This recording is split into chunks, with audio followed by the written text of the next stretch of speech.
Buenas tardes y bienvenidos a este acto de inauguración de la 41ª edición de los cursos de especialización en Derecho. Muchas gracias por su asistencia. Bienvenido a la Universidad de Salamanca nuevamente, señor ministro, y me complace dar la palabra a continuación al profesor doctor don Óscar González Benito, director de la Fundación General de la Universidad de Salamanca.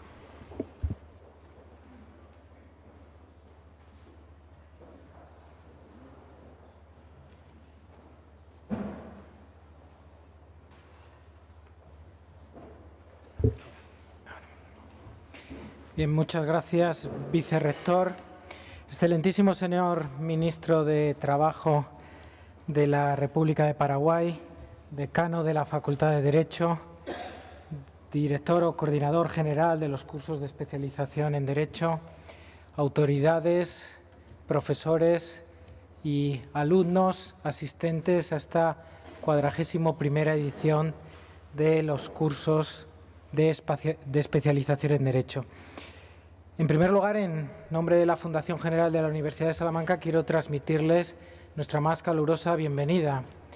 Me gustaría hacer extensiva la bienvenida a todos aquellos que nos están viendo y escuchando a través de streaming, tanto a este lado del Atlántico como al otro lado. Nos consta que nos siguen muchos alumnos egresados de ediciones previas que se mantienen fieles a esta iniciativa formativa.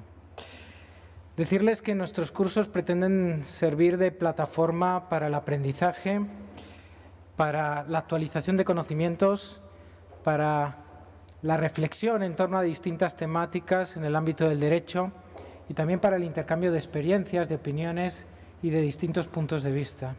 Y en este sentido, nuestros cursos de especialización en Derecho son una de las actividades más emblemáticas de las organizadas por la Fundación General de la Universidad, fundamentalmente porque además están en línea con dos objetivos prioritarios, podría decir dos vocaciones de la Fundación General. Por un lado, la transferencia de conocimiento y más concretamente la especialización, la formación continua de profesionales en ejercicio. Y en este sentido nos avala una larga trayectoria, reconocida y merecida trayectoria de los estudios jurídicos en la Universidad de Salamanca. Y por otro lado, el segundo objetivo que cumplen los cursos de especialización es el fortalecimiento de los vínculos con la comunidad iberoamericana que han caracterizado desde siempre a la Universidad de Salamanca. Constituyen ustedes un grupo de 170 alumnos procedentes de 15 nacionalidades distintas del otro lado del Atlántico. Estamos hablando de Argentina, Bolivia, Brasil, Chile, Colombia, Costa Rica, Ecuador, El Salvador, Guatemala, México, Panamá, Paraguay, Perú, República Dominicana y Venezuela.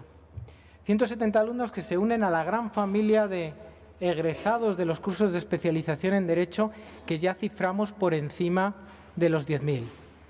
Un ejemplo claro de la vocación de estos cursos y del papel que juegan a la hora de integrar y cohesionar el desarrollo de la disciplina del derecho en todo el espacio iberoamericano.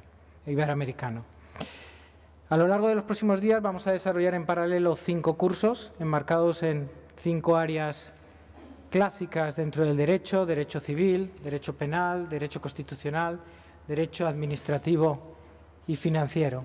Todos los programas se han diseñado de manera intensiva, repletos de clases, de conferencias, de actividades académicas diversas. Aún así, les invito a que también compaginen el aprovechamiento académico de los cursos con la oferta cultural, la oferta artística que facilita nuestro entorno. Les recuerdo que estamos en Salamanca, una ciudad patrimonio cultural de la humanidad, con una larga tradición estudiantil simbolizada en la propia Universidad de Salamanca, casi 8 veces centenaria, y por tanto es el marco ideal para el estudio, para el perfeccionamiento, para la reflexión, para el intercambio de experiencias. Me gustaría reconocer explícitamente el papel de quienes hacen posible esta iniciativa.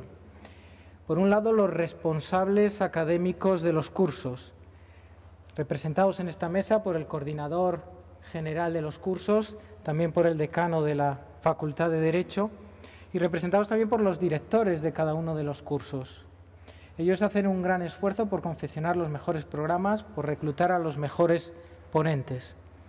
Hago extensivo este agradecimiento a todos los conferenciantes, a todos los ponentes, y me gustaría agradecer muy especialmente a nuestro conferenciante en este acto de apertura, el excelentísimo señor Ministro de Trabajo de la República de Paraguay, que muy amablemente aceptó nuestra invitación y que además ha mostrado en repetidas ocasiones pues, su confianza y su apoyo hacia la Universidad de Salamanca. Por otro lado, me gustaría también reconocer el papel de los responsables de la organización y de la logística de todos estos cursos, el equipo técnico de la Fundación General, que se encargan de que todo esto funcione a la perfección, todos los cursos se desarrollen sin ningún tipo de contratiempo. Han podido interaccionar con ellos en la preparación de su visita, han podido interaccionar con ellos en el proceso de registro y tendrán ocasión de interaccionar con ellos a lo largo de los próximos días. Y finalmente, mi principal reconocimiento y agradecimiento es a todos ustedes, alumnos asistentes a estos cursos de especialización. Ustedes son la pieza más importante de esta actividad. Nos consta además que muchos de ustedes repiten experiencia.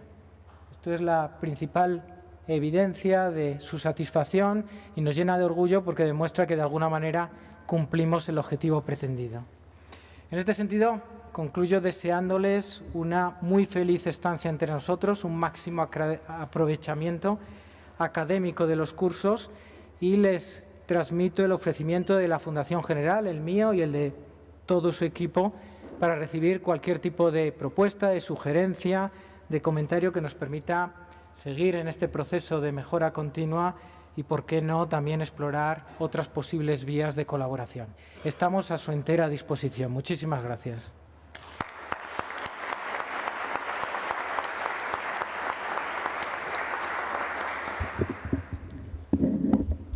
Muchas gracias, profesor González Benito. Tiene la palabra a continuación el profesor doctor don Fernando Carbajo Cascón, decano en funciones de la Facultad de Derecho. Señor vicerrector de Promoción y Coordinación, excelentísimo señor ministro de Trabajo, Empleo y Seguridad Social del Paraguay, señor embajador del Paraguay, director gerente de la Fundación General, señor coordinador de los cursos, claustro de profesores de la Facultad de Derecho, alumnos de esta 41ª edición de los cursos de especialización en Derecho, señoras, señores, bienvenidos a la Universidad de Salamanca, ya se lo han dicho, bienvenidos a esta extensión de la Facultad de Derecho. En una universidad de clarísima tradición hispanoamericana, podemos decir, sin temor a equivocarnos, que la Facultad de Derecho tiene una especial vocación americanista. Recibimos muchos alumnos de pregrado, de posgrado, de doctorado, recibimos muchos investigadores, nuestros profesores, tenemos una tradición habitual de viajar a América para impartir cursos, para colaborar en experiencias de investigación. Por lo tanto, creo que están ustedes en muy buenas manos para recibir estos cursos de especialización. Cursos con una larguísima, enorme tradición, como pueden comprobar, cursos estables, con un profesorado también estable, claramente especializado en la materia, y creo que van a poder disfrutar de esta experiencia desde el punto de vista docente y también del intercambio de experiencias académicas, de experiencias jurisprudenciales entre juristas de diferentes países iberoamericanos. Y la Facultad de Derecho quiere acogerles a todos ustedes. Nosotros tenemos una amplísima oferta docente en forma de grados, grado en Derecho, grado en Ciencia Política, grado en Criminología, en forma de másteres, más de 13 másteres, 4 programas de doctorado, títulos propios de formación específica, pero no solo la docencia, tenemos también una gran actividad investigadora que se concreta en los programas de doctorado, para el doctorado y desde el doctorado, en grupos de investigación de muy diversas materias, y tenemos una revista propia y una colección de libros jurídicos y de ciencia política y criminología también propia. Todo esto nos gustaría explicárselo con más detalle para que ustedes tengan conocimiento directo y puedan trabar contacto con los distintos grupos de investigación, con el profesorado, puedan tener acceso a esa revista y esa colección de libros. Les digo, nos gustaría explicárselo el día 21, creo que es la última semana, miércoles a las 17 horas en la Facultad de Derecho. Ayer estaremos esperando para explicarles con mucho más detalle esta oferta académica y de investigación y también todos los recursos bibliográficos analógicos y digitales que podrían tener a su disposición. Sean, por tanto, muy bienvenidos, les emplazo a ese momento, serán muy bienvenidos también en la facultad y que disfruten estas 3 semanas, que disfruten de la ciudad. Es una ciudad volcada a la universidad y vienen en una buena época, una época de que no hace frío, aunque a veces a ustedes les gusta el frío, a nosotros ya no mucho, que ya nos va cansando. Pero ahora demasiado calor quizás, pero es una época bonita. Tenemos también el Festival de las Artes de Castilla y León, donde se puede disfrutar mucho de la ciudad. Muchas gracias y nos vemos durante estos días.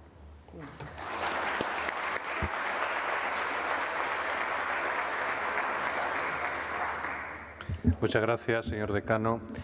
Tiene la palabra seguidamente el profesor doctor don Pedro Nevado Batalla Moreno, que es el coordinador general de los cursos de especialización en Derecho.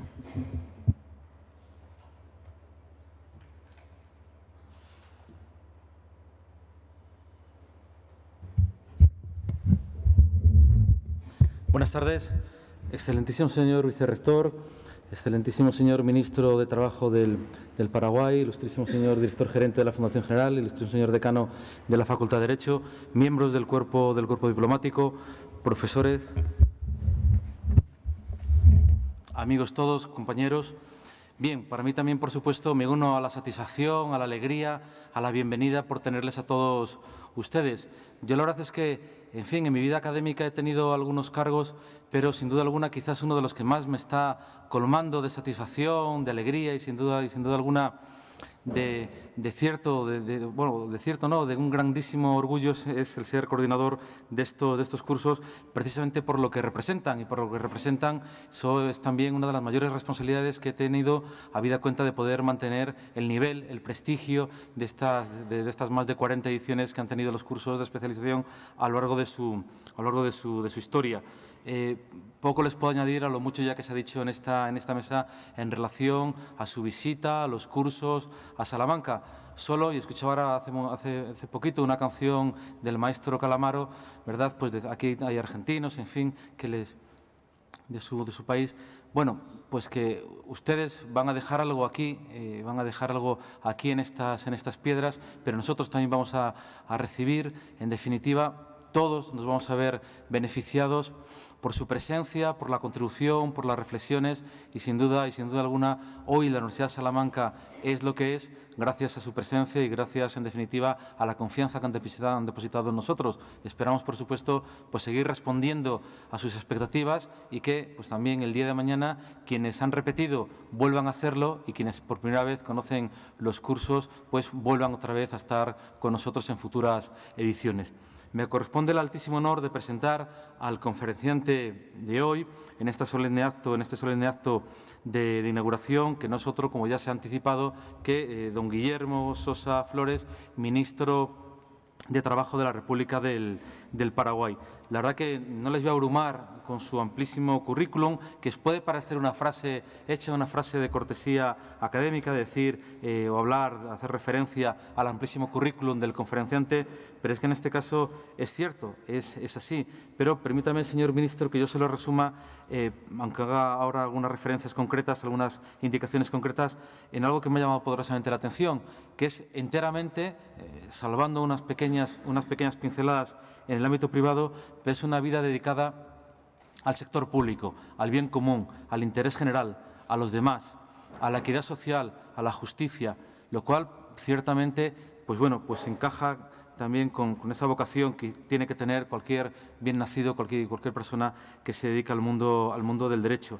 Y además, esta dedicación completa, esta dedicación vital al sector público, al bien común, a la justicia social, como les indicaba, como les decía antes, es de manera integral. porque más allá de su currículum académico, estrictamente académico, economista por la Universidad Nacional de Asunción, graduado del Centro de Altos Estudios Estratégicos por el Colegio Nacional de Guerra, máster en Economía Internacional por la Fisher School and Law.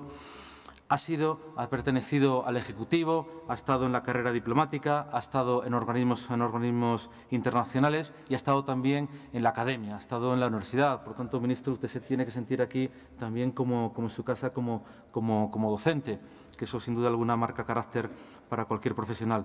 Por tanto, en fin, tenemos la inmensa fortuna, el honor de tener aquí a don Guillermo Sosa Flores, aquí también, a quien también quiero agradecer el esfuerzo que ha realizado en esta visita que tenía a Europa de desviarse un poco de su camino hacia Ginebra para pasar por Salamanca y acompañarnos aquí en los cursos de especialización, honrándonos con su presencia, con su reconocimiento institucional como ministro del Gobierno del Paraguay y, sobre todo, con su magisterio, con su docencia y con la experiencia que, sin duda alguna, nos va a trasladar. Muchísimas gracias, ministro.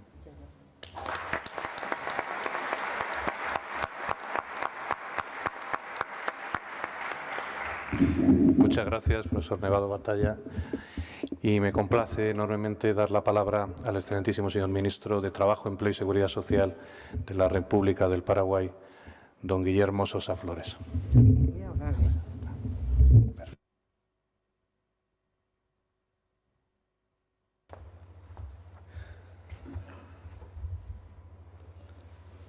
Bueno, muy buenas tardes. La verdad que mi padre quería que yo fuera un científico y me mandó me indujo para que fuera a la Facultad de Ciencias Exactas y Naturales de la Universidad Nacional de Buenos Aires, donde concluí mis estudios con una licenciatura en Ciencias Naturales, ¿verdad? Entonces, para ser científico. Y la verdad que era muy mal alumno en ciencias. Ahora, a mí me gustaba la política, me gustaba la historia, me gustaba las cuestiones sociales, ¿verdad? Y entonces tuve que rehacer mi hoja de ruta y entonces me fui a la Facultad de Economía. Y aquí estoy. Entonces cuando me lee mi currículum, mi historia de vida, enfatiza esos aspectos, pero se olvidó don Pedro de este aspecto que yo les estoy contando ahora, que mi padre quería que yo fuera científico. Lamentablemente no le pude dar esa satisfacción, pero quizá hubiera sido mejor, ¿verdad? Quiero saludar muy especialmente a don Enrique Cabero Morán, vicerrector de Promoción y Coordinación. Quiero también dar el saludo a don Óscar González Benito. Muchas gracias por su palabra, director de la Fundación General. A don Fernando Carbajo, decano de la Facultad de Derecho.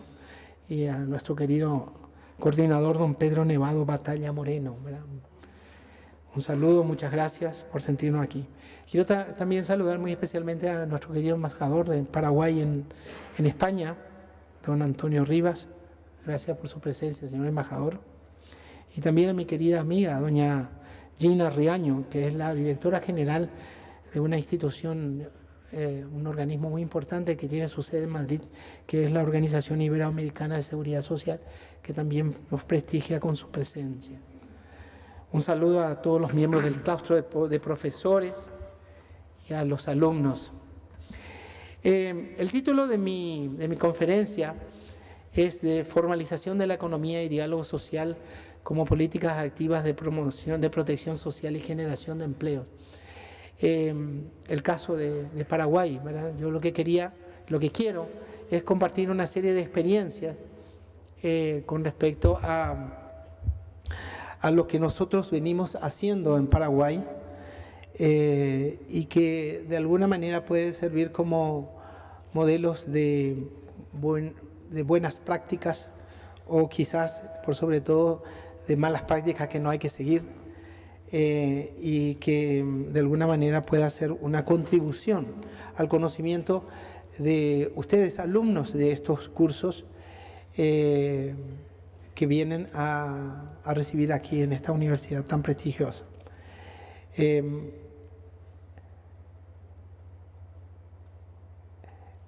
En primer lugar, una definición académica. Estamos en el claustro, me permito hacer algunas definiciones académicas. En la literatura académica, cuando nos referimos a las políticas activas de empleo, lo hacemos en los términos como los siguientes. Se entienden por políticas activas de empleo el conjunto de servicios y programas de orientación, empleo y formación profesional para justamente eso, para tener un trabajo, un empleo en el ámbito laboral, obviamente, dirigidas a mejorar las posibilidades de acceso al mismo por cuenta ajena o propia de las personas desempleadas, al mantenimiento del empleo, a la promoción profesional de las personas ocupadas y al fomento del espíritu empresarial y de la economía social. Esta definición de la legislación española contiene los elementos generalmente consensuados como compatibles con la democracia y la libertad de mercado. Respecto de las políticas activas de empleo, a saber, en primer lugar, se trata de servicios y programas provenientes del Estado en su función subsidiaria respecto al mercado. Por lo tanto, puede tratarse de medidas que el Estado reemplace, complemente o lidere procesos de incorporación de personas al mundo de trabajo, según el mercado sea más o menos capaz de hacerlo. Se trata, en segundo lugar, de servicios de orientación, formación y capacitación laboral dirigidas a una población desempleada. En tercer lugar, tiene cualquiera de las siguientes finalidades. 1. Acceso al empleo. 2. Mantenimiento del empleo. 3. La promoción o formación profesional. Y 4. Fomento del espíritu empresarial y de la economía social. El último aspecto, el del fomento, puede incluir medidas de activación del mercado, como subsidios o exoneraciones tributarias para la contratación de aquellos colectivos vulnerables e históricamente postergados. Por ejemplo, poblaciones indígenas, minorías étnicas y otras poblaciones rurales, discapacitados, etc. Las políticas activas de empleo en economías desarrolladas funcionan simultáneamente con políticas pasivas de empleo, como los subsidios al desempleo y con las políticas de protección social.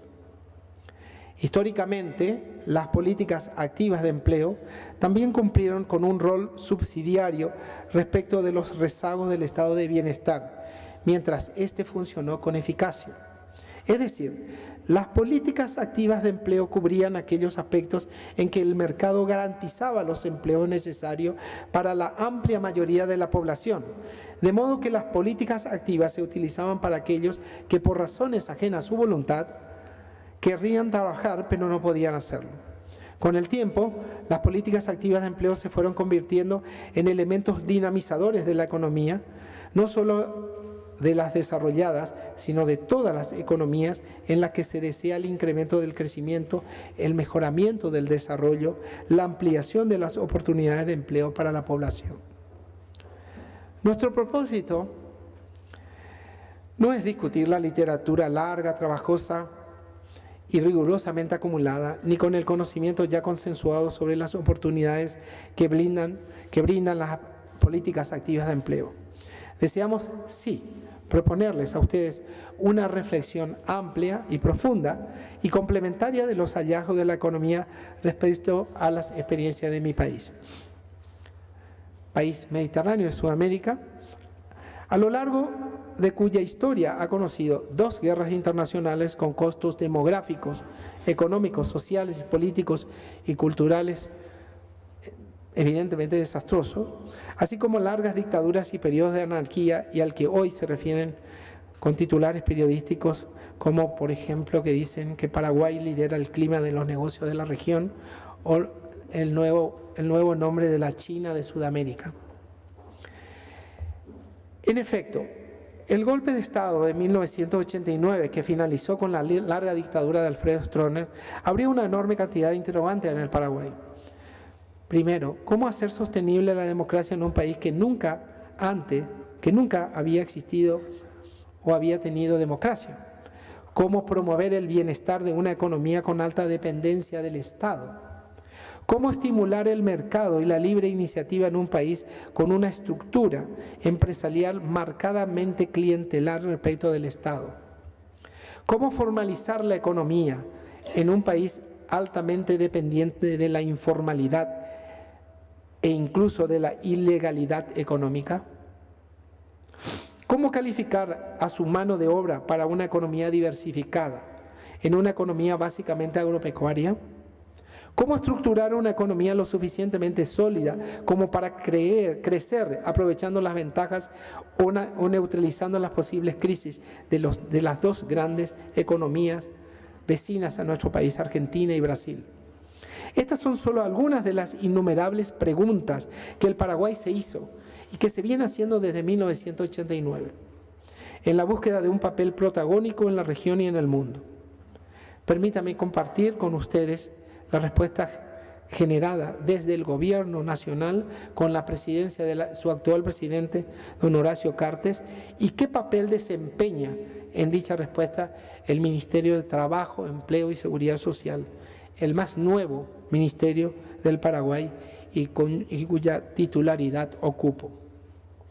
En el año 2013, al asumir el actual gobierno la conducción del país, ya teníamos un diagnóstico bastante claro de qué estímulos podríamos proponer en materia económica para dinamizar el crecimiento y promover las inversiones, tanto nacionales como extranjeras, en el Paraguay. Estábamos claros para nosotros que el Paraguay, por muchas ventajas tributarias que propusieran, no podría crecer en inversiones y por lo tanto tampoco podría crecer en empleos si no existía una seguridad institucional, tanto jurídica como política. Un país impredecible, con procedimientos cambiantes, con fallos de dudosa legalidad, con impunidad ante incumplimiento de la ley, no es un país atractivo independientemente de cuánto pueda ofrecer. La justicia, como señaló alguna vez la filósofa española Adela Cortina, es una virtud cruel, pero necesaria. Brinda seguridad y claridad a quien invierte.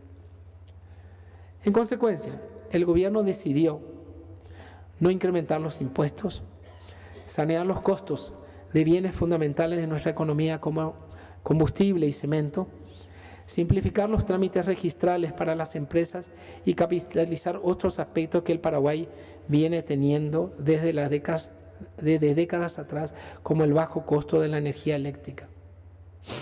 Igualmente decidió abrir las vías de la transparencia y formuló una agresiva estrategia de promoción de inversiones. Elaboró un plan de desarrollo social, el plan denominado Paraguay 2030, cuya continuidad ha sido recientemente recomendada por los actores involucrados en el equipo nacional de estrategia país. Disminuyó los costos salariales en el sector público mediante una reducción real de funcionarios públicos en la Administración Central del Estado. Aumentó igualmente la cobertura de programas de protección social, lucha contra la pobreza. Tecoporá es el programa social dirigido a la población en situación de pobreza y vulnerabilidad de mayor cobertura en el Paraguay. Y forma parte del denominado Programa Nacional de Reducción de la Pobreza, Sembrando Oportunidades, impulsado por nosotros. Menos pobreza. La combinación del crecimiento del empleo y los mayores ingresos condujo a una reducción significativa e importante de la pobreza. Y yo diría también de la desigualdad. La pobreza extrema en el 2003 era del 21%. Eso se redujo en el 2015 al 10%. La pobreza moderada era del 44% en el 2003, hoy en día es del 22%.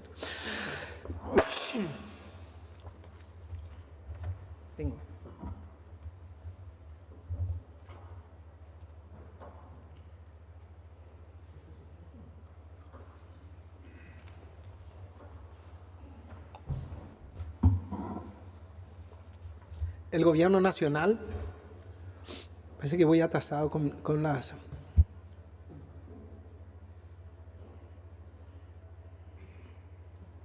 Aquí estoy.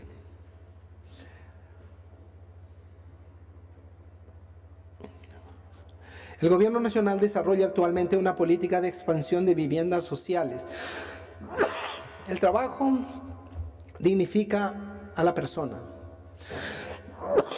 La vivienda dignifica a la familia. Nosotros hemos trabajado fuertemente para expandir el programa de viviendas sociales. Se trata de 672 emprendimientos bajo la forma de comunidades en la que la construcción de vivienda es un componente de una estrategia que incluye otros elementos de desarrollo comunitario. Estos 672 emprendimientos están distribuidos en todo el país y totalizan cerca de 32.000 viviendas. A la fecha se han procedido a la entrega de 17.648 viviendas y están en construcción otras casi 10.000 viviendas más. Desde el año 2000 hasta el 2013 se construían aproximadamente 1.500 viviendas en el Paraguay. Nosotros, en lo que van en 3 años, estamos llegando a estas cifras que son cerca de casi 20.000 viviendas. En lo relativo al trabajo, se promulgó la ley de creación del Ministerio de Trabajo, Empleo y Seguridad Social, separando, antiguamente era un Ministerio de Justicia y Trabajo, un Ministerio de Justicia y otro de Trabajo. Nosotros hemos separado eso y hemos creado el Ministerio de Trabajo, Empleo y Seguridad Social. Nosotros, ¿qué hicimos? Nos abocamos a crear, fortalecer la institucionalidad del ministerio. Nos interesa dejar un ministerio predecible, con reglas de juego claras, transparentes, si es posible simplificadas, para poder atender a los intereses de los ciudadanos que interactúan con nosotros. Nos abocamos a fortalecer los servicios de empleo y muy especialmente los de fiscalización laboral, donde hemos creado el primer cuerpo de fiscalizadores absolutamente profesional.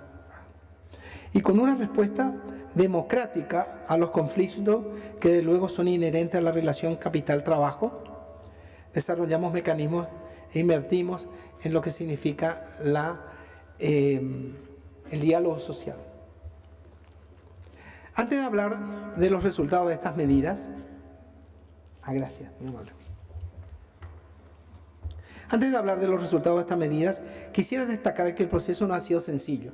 Diversos intereses, tanto legítimos como espurios, se ponen en juego como en cualquier democracia, y el Paraguay ciertamente lo es, cuando se adoptan decisiones de políticas públicas.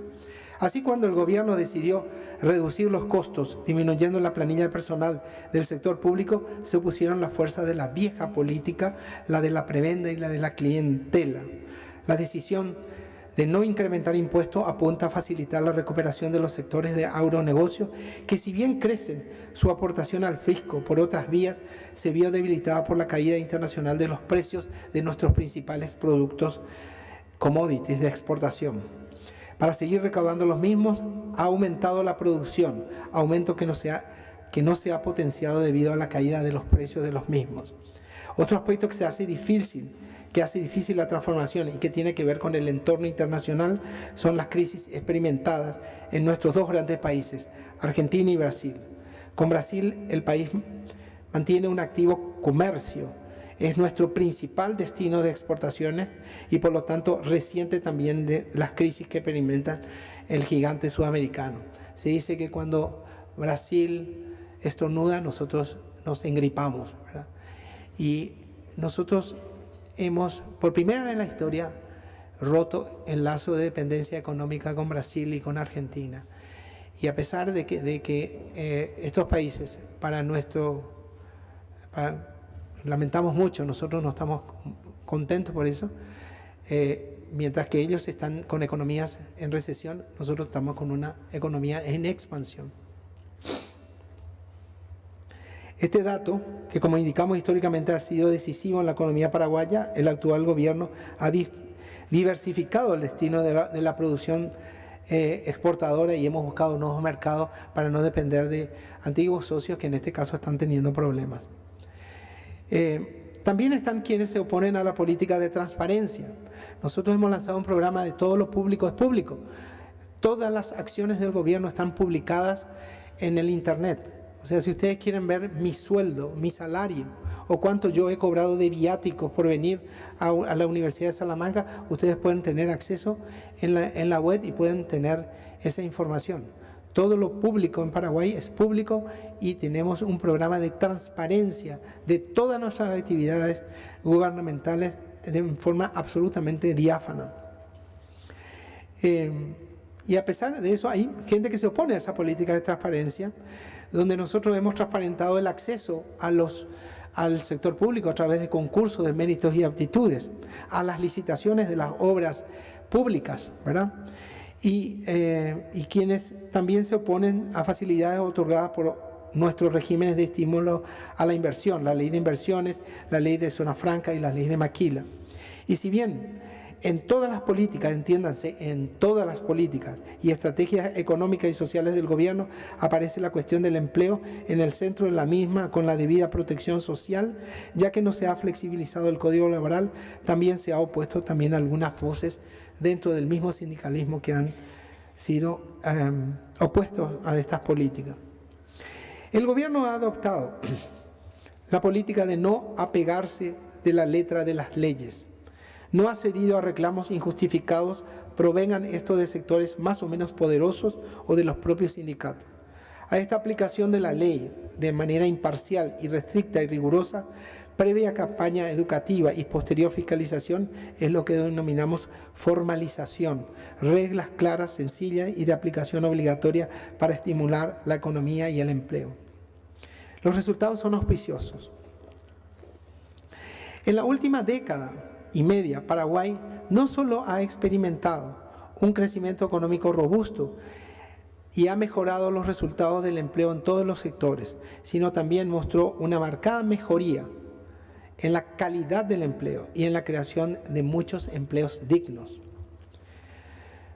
Esos resultados, una política activa, pero a la vez razonable de endeudamiento para la inversión en obras públicas, ha permitido un récord en inversión pública en infraestructura vial de aproximadamente 5.000 millones de dólares, así como la adopción de tecnología moderna de construcciones que ha acortado el tiempo de ejecución de las obras y ha generado empleos masivos de calidad y con agregados de conocimiento de innovaciones tecnológicas. Nosotros veníamos invirtiendo con otros gobiernos en aproximadamente 300 millones de dólares por año, un periodo 3 por 5, 15, 1.500 millones en un periodo de gobierno. Nosotros en 3 años hemos invertido esta cifra récord de 5.000 millones. ¿Qué significó eso? Que estamos teniendo infraestructura vial, ¿verdad?, en comunicaciones, transporte, que nunca hemos tenido antes en toda nuestra historia. Y eso lo sentimos todos los paraguayos. Es una cuestión evidente donde tenemos carreteras del nivel de las carreteras españolas, viaductos, puentes. Estamos con un nuevo proyecto para tener el nuevo aeropuerto de la ciudad de Asunción, el nuevo puerto de la ciudad de Asunción, Puerto Naviero, y otras obras de infraestructura altamente necesitadas por el rezago que teníamos nosotros en términos de infraestructura. La ley de Maquila permitió la inversión industrial más espectacular de la historia del país, logrando que el Paraguay crezca en números de industrias, así como en número y calidad de empleo. Ustedes pueden ver ese gráfico, que tenemos que la línea azul en el 2014 es la línea de la agricultura, que sube en 2015, después baja en 2016 y se mantiene en 4% aproximadamente. La ganadería, ¿verdad?, es la línea de trazo marrón, ¿verdad?, que viene de un punto más alto en 2014, baja en 2015 y se mantiene también igual al 4%. Sin embargo, la industria, ¿verdad?, que venía también de un punto muy alto, de cerca del 8%, se mantiene en el 6%. Y el servicios, el sector campeón, se mantiene en 9%. ¿Qué nos está indicando este gráfico? ¿Cómo se va diversificando la economía paraguaya? Que pasa de ser un país meramente agrícola, ¿verdad?, meramente agrícola, pasa a ser un país industria y de servicios por sobre todas las cosas.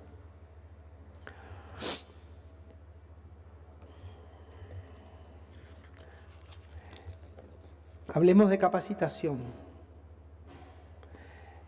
Pero antes quiero decirles de que la creación del empleo que tenemos señalado fue acompañado por un fuerte aumento de la productividad laboral dentro de cada sector y con un promedio del 2,3% al año en términos reales. ¿Qué quiere decir eso? Eso quiere decir de que nosotros no es que solamente tenemos una mayor cantidad de empleos creados, sino que nuestros trabajadores han aumentado su productividad, lo cual le ha redundado en un mayor y mejor salario en términos reales. ¿Cómo se traduce eso? Se traduce de que en el Paraguay la clase media ha crecido. Nosotros tenemos mayor cantidad de clase media de la que teníamos 10 años atrás. Nuestros trabajadores perciben en promedio salarios muy superiores al salario mínimo, ¿verdad? Y consecuentemente tienen un mayor bienestar. Esto ha sido fundamentalmente posible porque hemos invertido fundamentalmente en educación para el trabajo, ¿verdad? La educación es fundamental, ¿verdad? Y creemos que es la clave para un mejor empleo. En la medida que un trabajador tenga un oficio, tenga una capacitación acorde a la demanda laboral, ese trabajador tiene condiciones de conseguir un mejor empleo o que su empleo pueda darle una mayor satisfacción en términos salariales. La aplicación adecuada y honesta y transparente de los recursos presupuestarios públicos y la formación y capacitación laboral ha permitido triplicar el número de certificaciones laborales emitidos. Nosotros hemos triplicado la cantidad de inversiones fundamentalmente en educación para el trabajo, en capacitación laboral, en técnicos de mandos medios. No estamos hablando de universidades, estamos hablando de instituciones que imparten capacitación técnica a nivel de técnicos de mandos medios, donde ustedes pueden ver este gráfico desde cómo hemos ido creciendo en cantidad de beneficiarios de los cursos de capacitación, donde no solamente tenemos un aumento en la cantidad de certificaciones, sino también hemos introducido metodología de enseñanza absolutamente innovadoras. Cuando yo me hice cargo del ministerio, fui a una clase de mecánica, mecánica de motos, dentro de un instituto de formación profesional. Y salí espantado. El profesor era un profesor burro, discúlpeme, profesor burro, tenía un manual, repetía, y tenía alumnas cotorras, o sea, que trabajaban dentro de un sistema del siglo XVIII, un profesor que no interactuaba con sus alumnos, nadie pensaba, sino simplemente era una cuestión de repetición, ¿verdad? Entonces yo salí muy preocupado de ahí. Entonces buscamos cambiar la metodología de enseñanza y lo conseguimos introduciendo un sistema de educación, de transmisión de conocimiento que busca fundamentalmente en una primera etapa a enseñar a pensar, enseñar a aprender, ¿verdad? Y enseñar a actuar, ¿verdad? Se llama método cognitivo de aprendizaje, que fue desarrollado por el profesor Ruben Feuerstein, discípulo de Jean Piaget, al principio del siglo, y que hoy en día está siendo implementado en 88 países. Paraguay es el último país que adquiere este sistema y que nos han dado unos resultados impresionantes en calidad de aprendizaje, ¿verdad? Porque nuestros alumnos ya no tienen que repetir memorísticamente un determinado proceso educativo, sino que fundamentalmente estamos trabajando, como les dije, el saber pensar, el saber actuar, el aprender a aprender, ¿verdad? Entonces hemos cambiado nuestro sistema de enseñanza. Entonces hemos fortalecido los mismos en nuestra capacidad no solamente de enseñar, sino también de aprender. Hemos empezado a trabajar cambiando el sesgo de nuestra educación profesional, fundamentalmente invirtiendo en ciencias, en ingeniería, en matemáticas y en informática, ¿verdad? estamos desarrollando toda una nueva generación de programadores, introduciendo un sistema de enseñanza de programas informáticos llamados coders, code en inglés, que significa programa, cómo programar. ¿Por qué hacemos eso?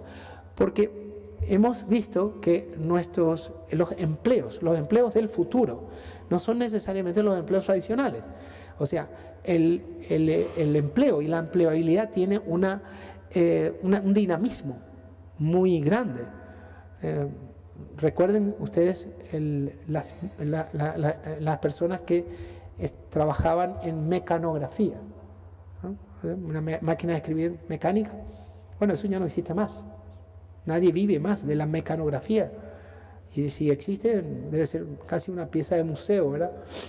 Hoy en día, todo el mundo se maneja con ordenadores, como se dice en España, computadoras, ¿no? Le decimos nosotros. Pero no tanto saber usar una computadora, sino saber el idioma de las computadoras, de tal manera que uno pueda crear con ellas las mismas, los mismos programas que pueden estar al servicio de las distintas demandas laborales que la sociedad va creando. Y en ese sentido, la demanda de empleos en esa área es explosiva.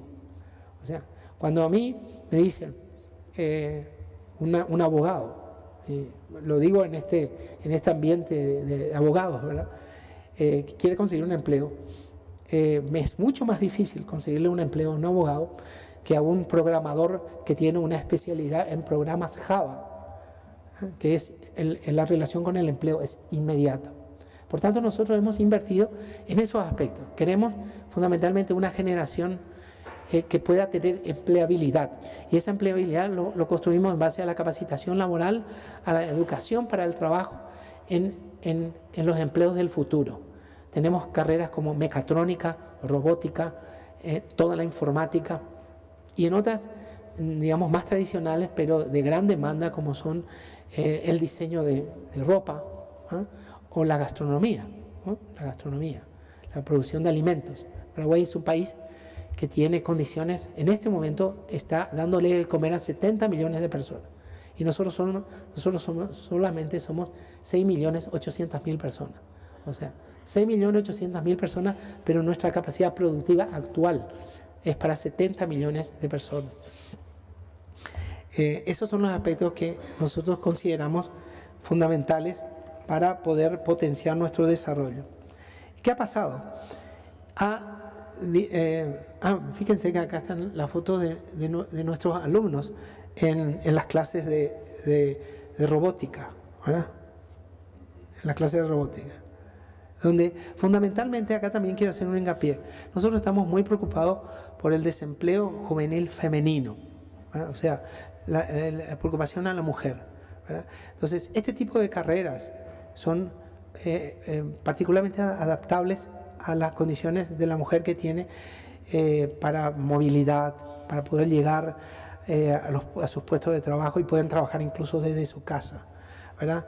Con carreras en el área de la informática, trabajando desde su casa sin tener que trasladarse, digamos, lidiando con el tráfico, con el tránsito, el tráfico y la inseguridad. Ha disminuido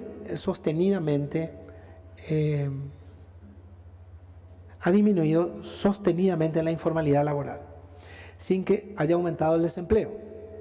Esto indica que las empresas han optado por la vía del cumplimiento de la ley en sus contrataciones y que esto no ha significado un sobrecosto que luego se pague bajo la forma del desempleo.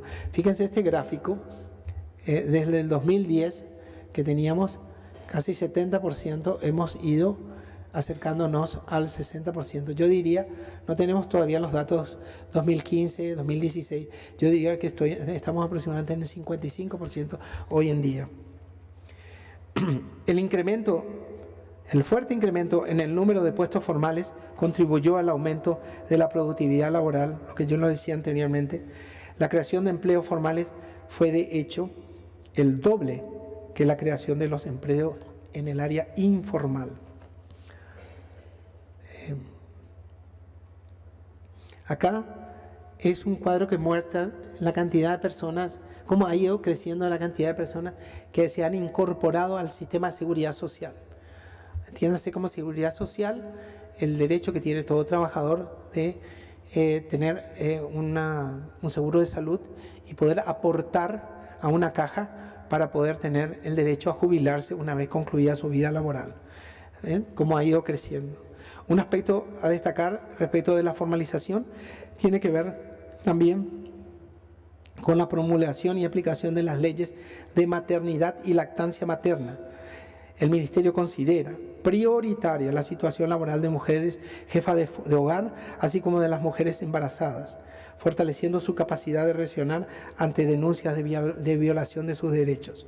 Además, trabaja activamente en la promoción de los lactarios en las empresas. Igualmente, ha mejorado la situación jurídica de las empleadas domésticas. Nosotros consideramos que la mujer tiene fundamentalmente condición, ¿verdad?, de cumplir el triple rol dentro de la sociedad, de ser madre, de ser esposa, cónyuge y de ser trabajadora. Pero no en competir en un sistema de competencia con el hombre en condiciones desiguales. Una mujer que tiene que ser cuidada dentro de esa condición y que es perfectamente factible. Hay que implementar políticas que tienen que ayudar a que eso se consagre. Nosotros en Paraguay tenemos experiencias ricas y valiosas en ese sentido.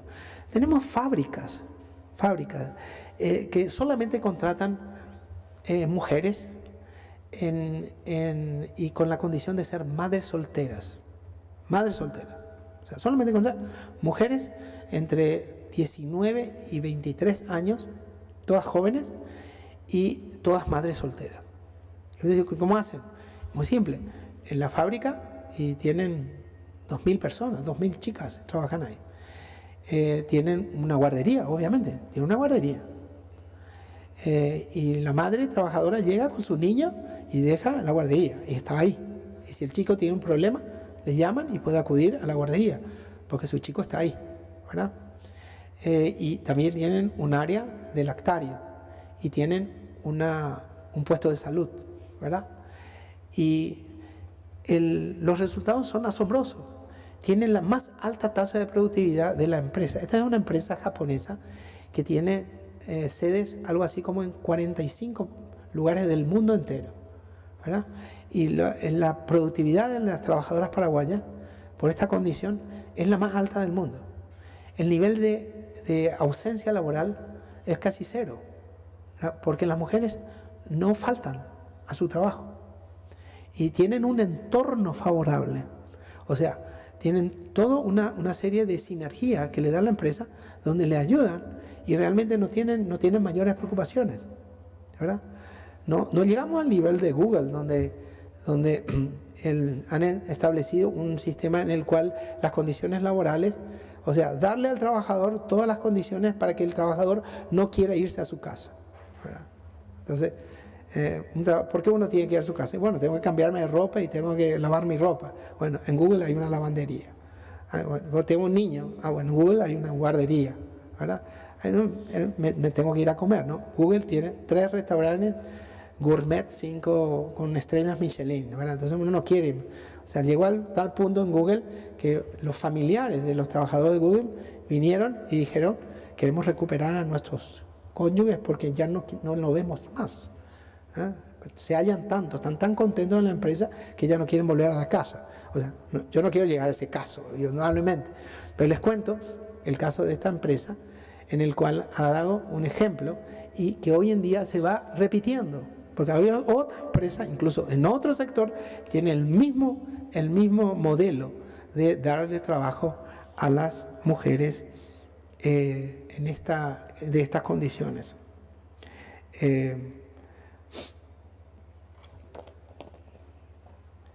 Tenemos problemas. Nosotros todavía tenemos trabajo infantil, ¿verdad? Tenemos todavía en Paraguay trabajo infantil. Tenemos trabajo infantil en algunas en algunas canteras, tenemos trabajo infantil en algunos sectores de la agricultura, pero ¿qué hacemos? Tenemos un ataque frontal, fundamentalmente a las formas, digamos, más extremas de trabajo infantil. No solamente eso, digamos, o sea, fuertemente contra los extremos y agresivamente contra toda la forma de trabajo infantil, porque consideramos que el niño no tiene que estar trabajando, el niño tiene que estar en la escuela, tiene que estar estudiando. Lo que pasa es que tenemos que luchar también con una cultura. Cuando se trata de cultivos de caña de azúcar o de algodón, normalmente trabaja la familia, ¿verdad? Entonces va el padre, va la madre que le lleva la comida, va el niño que le lleva el mate, el tereré, ¿verdad? Entonces ese niño que está ahí colabora con el padre, entonces es considerado una forma de trabajo infantil. Entonces pues, eso está muy arraigado en la cultura. Entonces tenemos que romper esa cultura y decir, bueno, ese niño no tiene que estar ahí en el cañaveral acompañando al padre, sino tiene que ir a la escuela. Nosotros en ese sentido tenemos una Comisión Nacional de Erradicación del Trabajo Infantil y tenemos actualmente en marcha 2 programas que son considerados muy eficaces y han sido sobresalientes en la lucha contra este flagelo. Uno es el Paraguay Ocacua, se llaman Paraguay Ocacua. A ver si tengo una diapositiva por acá. Esto es nuestra tasa de crecimiento, ¿no? Cómo ha sido positivo.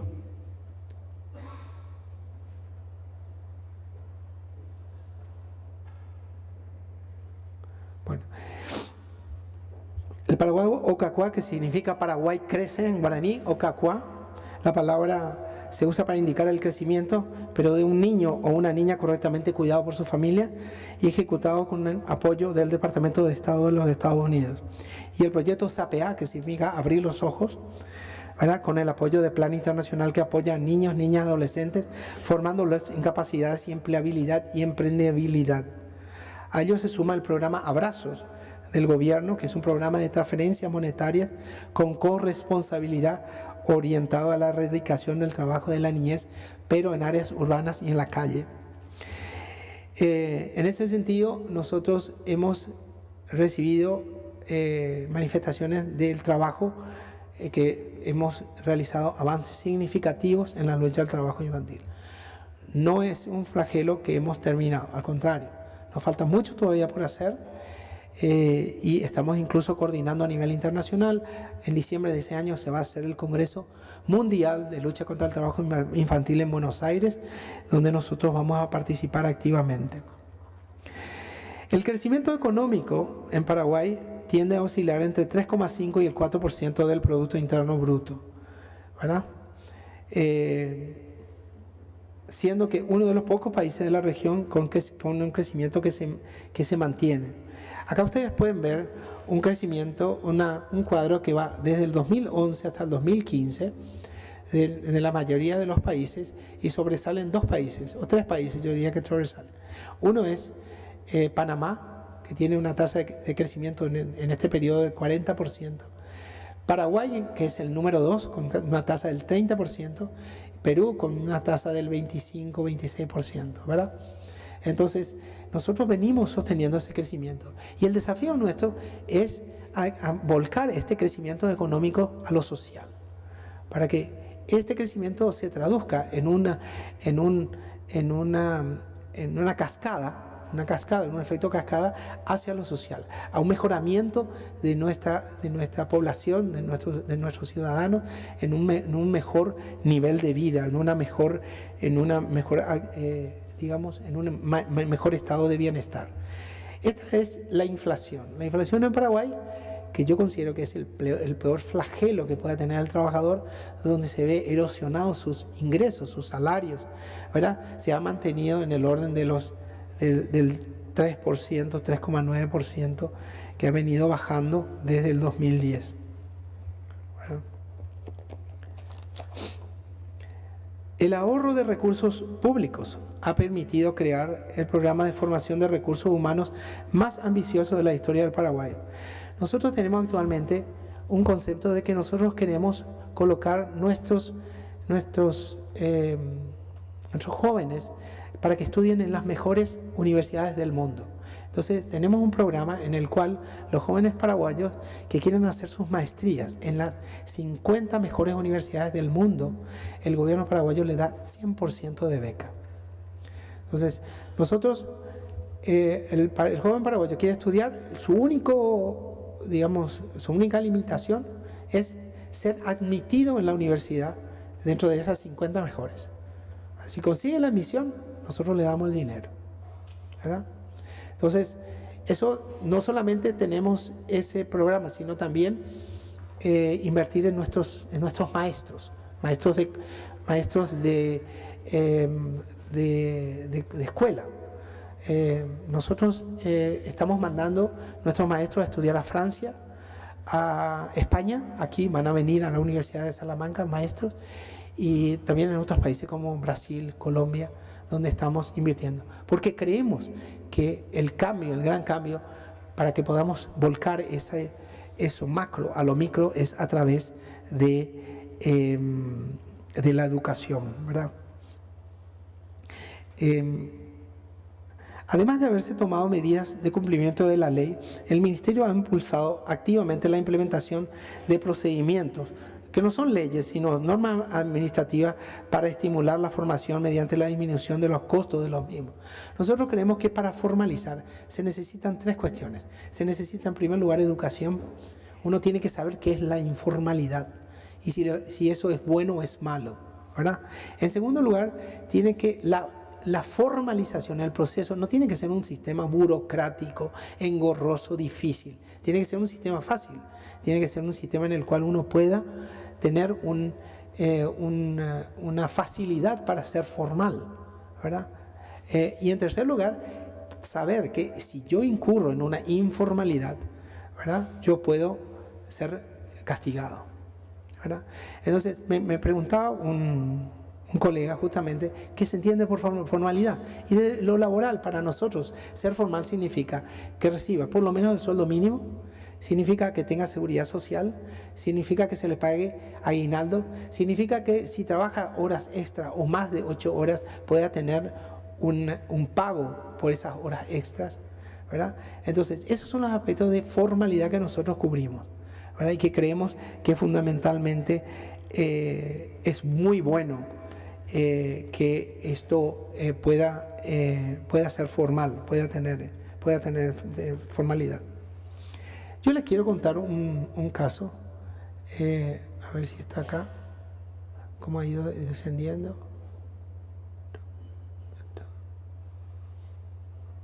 No. Yo les quiero contar un estudio de caso. El sector transporte en el Paraguay. Nosotros teníamos un sector transporte absolutamente informal, con ómnibus destartalados de a veces 30 años. Nuestra gente conducía, nuestra población conducía en condiciones desastrosas, y decidimos implementar la reforma del sector de transporte. Establecimos una exigencia de renovación total de la flota, o sea, una línea, un itinerario. En todos los colectivos tenían que hacer 0 kilómetros, con aire acondicionado, con internet, ¿no? Licitamos los itinerarios, ampliamos la cobertura, ¿verdad? Establecimos como condición que el 100% de los trabajadores de la vieja línea tenían que ser contratados por la nueva línea. Y establecimos un subsidio para la renovación de las unidades. Hemos incorporado cerca de 2.000 nuevos ómnibus en toda la ciudad de Asunción. Hoy en día el sistema de transporte es un sistema digno de transporte, y nos costó la mayor cantidad de huelgas que ha tenido este gobierno, porque hemos tenido que luchar fundamentalmente con el aspecto de la informalidad, porque la mayoría de los choferes de las líneas viejas no estaban formalizados. Nosotros ni siquiera teníamos registro de la existencia de los mismos en nuestros registros laborales del ministerio. Hoy en día casi tenemos conformado el 100% de los choferes que trabajan en los ómnibus ya lo tenemos registrado, ¿verdad? Hoy ustedes, preguntan, si ese chofer está trabajando. Sí, efectivamente, en la computadora tenemos esa información. Luchamos contra una informalidad que nos llevó a conflictos laborales, conflictos sindicales, que llegaron al extremo de choferes que se crucificaban. Pensábamos que era una cuestión de derechos humanos. Creo que tienen que ver con derechos humanos, pero fundamentalmente tenían que ver con cuestiones de informalidad. Una vez corregido la situación de informalidad, nosotros solucionamos los problemas y hoy en día estamos teniendo una situación en la cual podemos decir que estamos protegiendo a los trabajadores dentro de un sistema absolutamente predecible. El Paraguay tiene la segunda tasa de desempleo más baja de la región. Históricamente, en los últimos 20 años, el desempleo ha oscilado entre 5 y el 7%. El año pasado se situó en 5,4%, con diferenciales mayores en la población de mujeres rurales y jóvenes. De manera que, sin subestimar el problema del desempleo abierto en Paraguay, nos preocupa fundamentalmente el subempleo y la informalidad laboral. Cuando me hablan a mí de la tasa de desempleo, fantástico, nosotros tenemos 180.000 desempleados. España creo que tiene 20 millones en paro, ¿verdad? Esa cifra no es una cifra para no enorgullecerse, ¿no? 180.000 personas desempleadas. Hay que mirar la tasa de subocupación. En la subocupación es donde estamos encontrando la mirada que necesitamos como hacedores de políticas. Porque cuando nosotros miramos la población joven, femenina, encontramos que la tasa se dispara al 18%. O sea, en Paraguay, ser mujer y ser joven es casi sinónimo de estar en paro, estar en desempleado. Entonces, tenemos que ir diseñando políticas para ir haciendo posible que la mujer pueda tener acceso, como la política de lo que le conté, el ejemplo de las fábricas, donde dentro de un esquema diferente de abordaje laboral puedan tener la incorporación de un gran número de una población femenina joven, ¿verdad?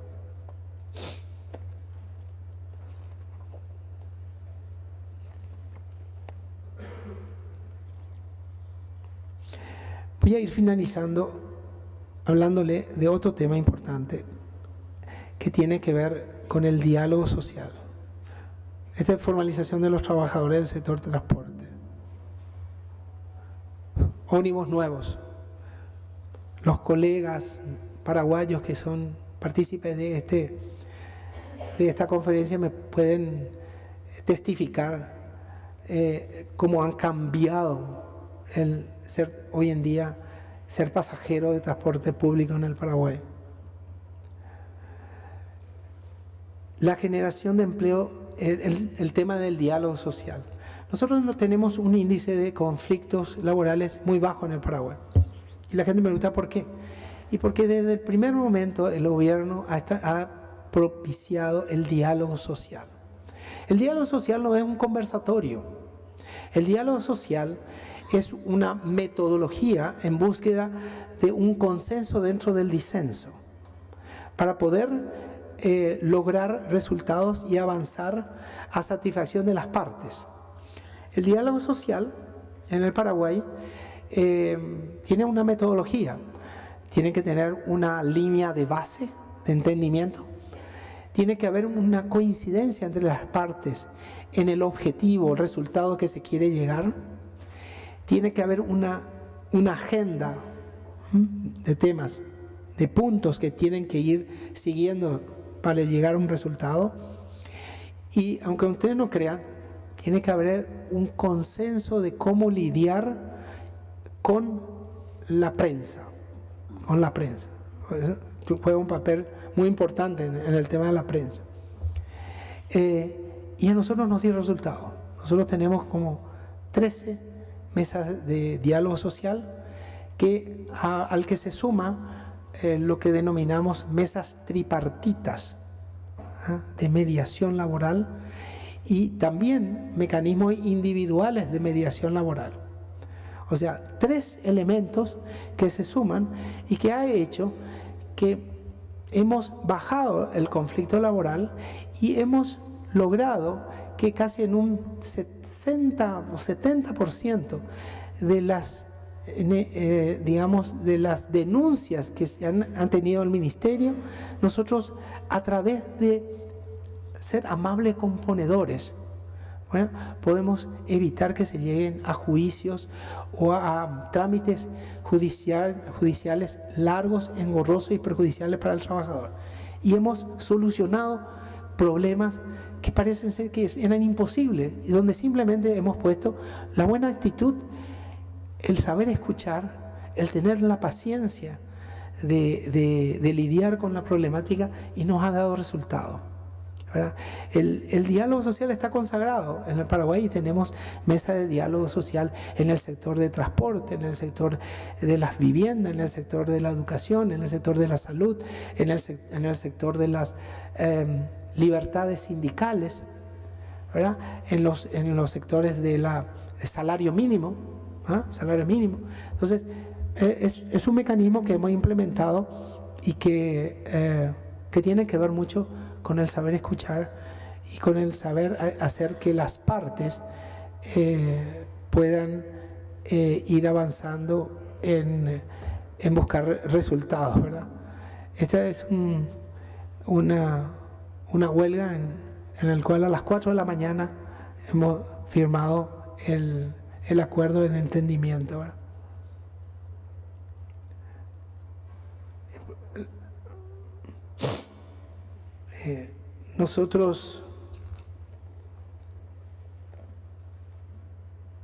El diálogo social tiene que ver con la posibilidad de canalizar democráticamente los conflictos en el capital y el trabajo, y en otros ámbitos con la posibilidad de resolver las diferencias por el diálogo pacífico.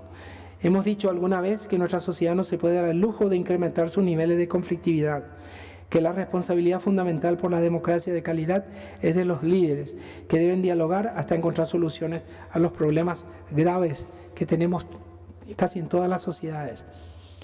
Yo digo que entre tener un mal diálogo social y una excelente huelga, es mucho mejor el mal diálogo. O sea, con el diálogo podemos tener muchos mejores resultados, y los dirigentes de los trabajadores, de las centrales de trabajadores en Paraguay y los líderes empresariales han entendido eso, que dentro del diálogo tripartito, empleadores, trabajadores y gobierno, se puede lograr excelentes resultados. El Paraguay padece de graves problemas estructurales: desigualdad, crecimiento, tenemos todavía pobreza, a pesar de que ha disminuido en los últimos años. Tenemos bajo nivel de calificación educativa de la población en general y todavía una considerable corrupción. Entendemos, sin embargo, que la aplicación sin criterio, la simple adopción de soluciones eficaces en otros ámbitos puede no resultar. Por ejemplo, arbitrar subsidio de desempleo cuando ni siquiera el 35% de la población asalariada está inscrita en la seguridad social puede ocasionar graves problemas financieros a las cajas de jubilaciones y pensiones. La única jubilación posible para el subsidio es que el rendimiento social o financiero de la inversión reditúe en los mejoramientos de los ingresos familiares. Paraguay no tiene un seguro de desempleo por esta razón. En Paraguay existen transferencias con corresponsabilidad. Se trata de programas de alivio a la pobreza, como los programas Abrazo, Tecoponate, Nonderá. Son transferencias condicionadas. Yo te pago a una familia de escasos recursos, pobre, pero a cambio de que me des la educación de tu hijo y que me des la salud de tu familia. A cambio. Esa es la corresponsabilidad. Nos ha dado resultado. Nosotros tenemos cada vez más haciendo crecer estos programas. Tenemos seguridad social, donde tenemos transferencias, digamos, no contributivas, programas de adultos mayores, donde especialmente en áreas rurales llegamos con subsidios directos. Nuestro desafío: la continua creación de empleos, que la continua creación de empleo replique el aumento en la fuerza laboral. Nosotros tenemos aproximadamente 70.000 nuevos jóvenes al año que entran en el mercado laboral y estamos creando aproximadamente 80.000 empleos. Esto tenemos que hacer de que haya una réplica entre los que entran y la cantidad de empleos que vamos dando. En segundo lugar, necesitamos seguir diversificando la economía para dar mayores oportunidades de empleos, tanto a nivel sectorial como territorial. No pensar que siempre vamos a vivir de la agricultura. Evidentemente tenemos algunos resultados como el que le mostré. En tercer lugar, mejorar la calidad del empleo, sobre todo en la agricultura y los servicios, vía un aumento de la productividad y las ganancias. Y cuarto y último lugar, mejor acceso a puestos de trabajo para personas con menos oportunidades o vinculación más débil con el mercado. Yo le hablé de las mujeres jóvenes, puedo mencionar los indígenas, puedo mencionar los discapacitados.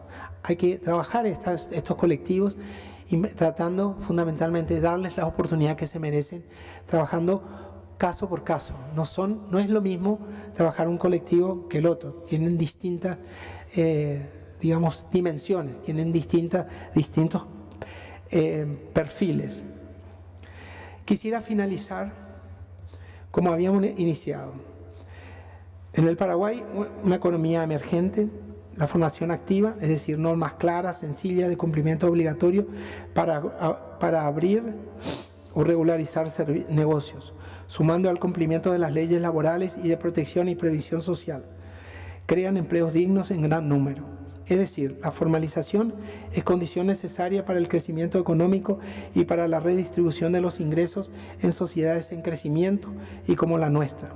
La formalización no debe incluir solamente a empresas y empleados en relación de dependencia, sino que además, dado el caso que de 4 de cada 10 empleos son por cuenta propia, son los autónomos, deben incluirse a estos autónomos, cuentapropistas, microempresarios en la estrategia de formalización.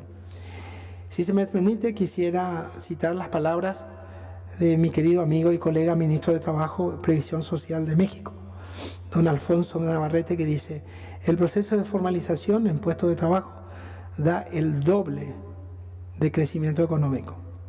Contar con seguridad social y capacitación, más un salario vital, puede tener un impacto importante, favorable, sobre todo en la productividad, como lo hemos visto y como lo hemos demostrado. La experiencia paraguaya lo viene demostrando.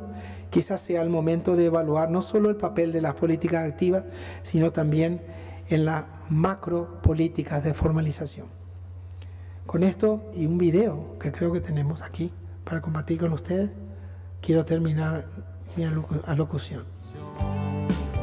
Linda Pedro Juan Caballero, lo que hermosa como Concepción.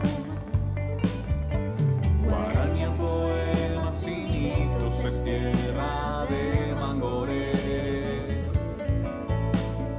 Raza que tu padre bendijo, gloria eterna a los Yacoré. Paraguay, rojo, blanco y azul, corazón de grande.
Bueno, muchas gracias.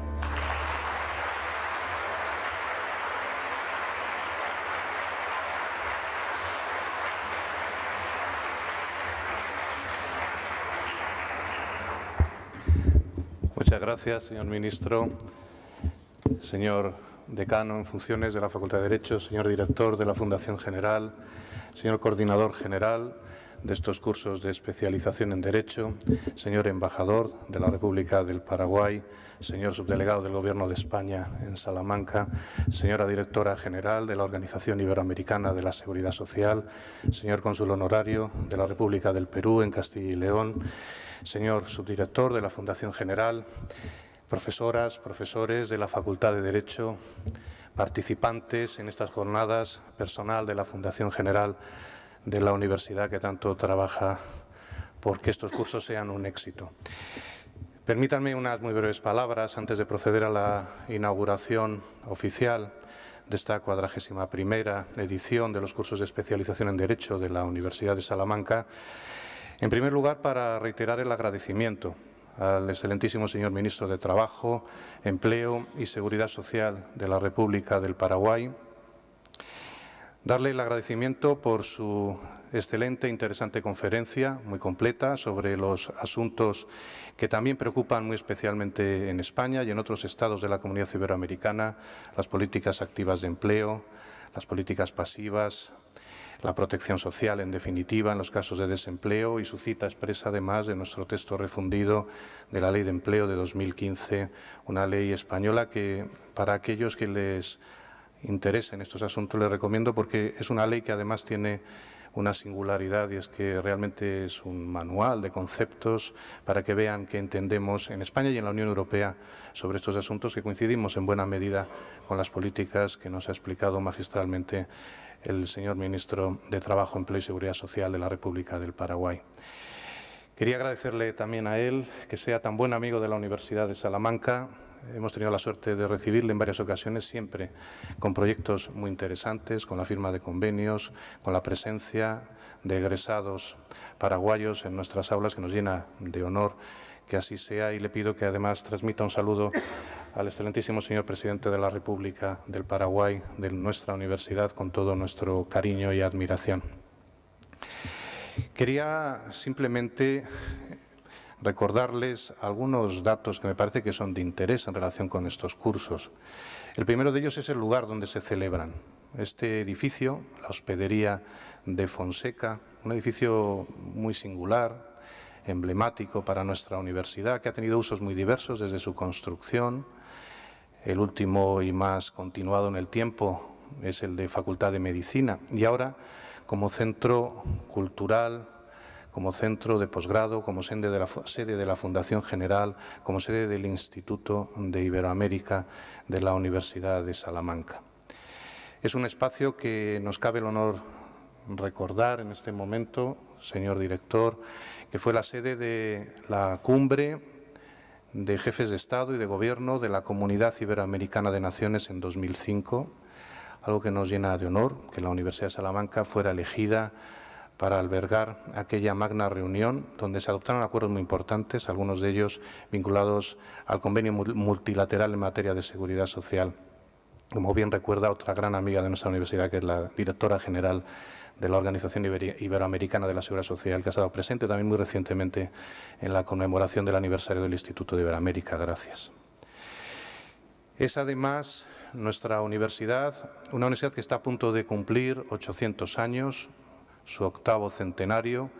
En 1218 fue fundada por el rey de León, Alfonso IX, y desde entonces, de manera ininterrumpida, viene realizando esa función tan maravillosa que es la creación de conocimiento y la transmisión de ese conocimiento. Tuvo la suerte, además, de que esta universidad, cuando estaba creciendo de manera muy relevante en el contexto mundial, se encontrara con América. Se encontrara primero Colón consultando a los doctores de la universidad sobre la idoneidad de aquel viaje, que con sus altibajos, como todo a lo largo de la historia y de nuestras vidas, tiene, no obstante, un resultado especialmente positivo, y es que estemos aquí hoy todos reunidos y que podamos además encontrarnos en muy distintos aspectos, y uno de ellos fue absolutamente decisivo para la historia de la humanidad. Es una de las grandes aportaciones de la Universidad de Salamanca para suscitar lo que se denominó la Escuela de Salamanca.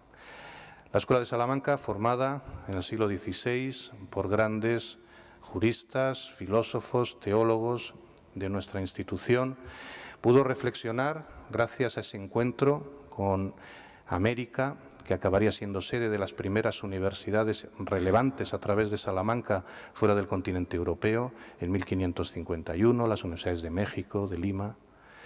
Pudo ser Salamanca la que ofreciera al mundo, a través de Francisco de Vitoria y de los miembros de la Escuela de Salamanca, aportaciones tales como el reconocimiento de los derechos a toda persona. Toda persona tiene derechos, puede haber una comunidad internacional que regule, que dé normas, que permita la colaboración entre los reinos, entre los estados, diríamos hoy, da igual donde se haya nacido, en Europa, en América, cuál sea el origen de nuestra familia, de nuestra cultura, porque todos tenemos los mismos derechos. Aquello se anticipó incluso con reflexiones muy profundas sobre el comercio justo que ahora también manejamos, o sobre incluso el derecho humanitario o el derecho de la guerra.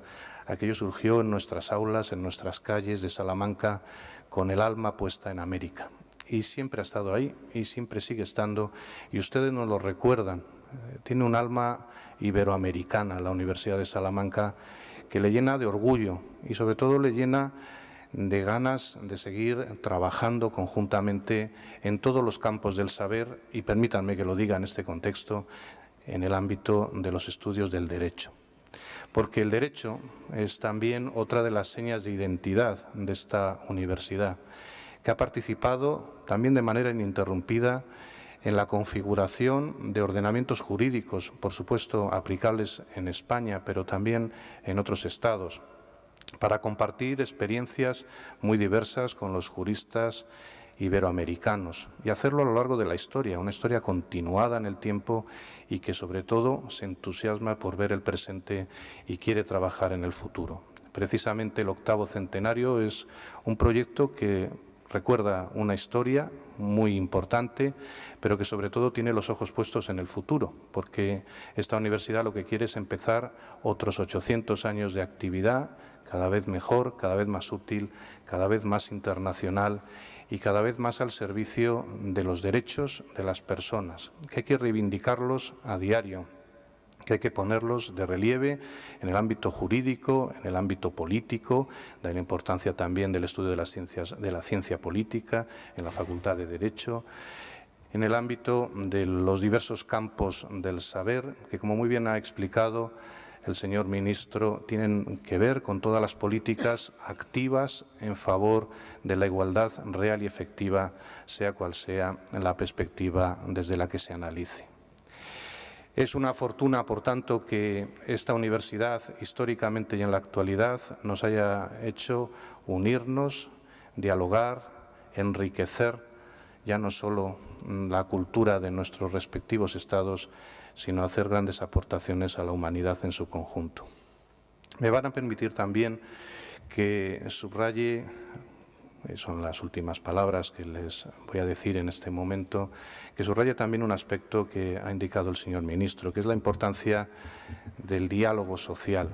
El diálogo social es un instrumento clave en las sociedades más avanzadas, en el Estado social y democrático de derecho, para lograr la participación de todos. El Estado social y democrático se construye sobre el reconocimiento de los derechos fundamentales y libertades públicas, sobre su tutela efectiva, pero no solo desde el punto de vista de la tutela, sino también de la promoción.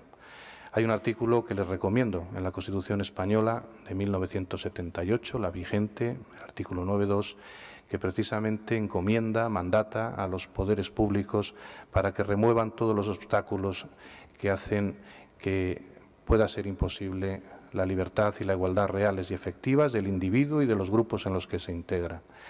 Esa acción positiva que se encomienda a los poderes públicos en favor de los derechos reales y efectivos ha de pasar también por la participación ciudadana, la participación de las organizaciones sindicales y empresariales, que en este modelo de Estado adquieren una gran relevancia. El diálogo social permanente, incluso institucionalizado, en comités de participación económicos y sociales, en consejos económicos y sociales, como se quieran denominar en los distintos ordenamientos, suponen un gran avance para la historia porque permiten el progreso.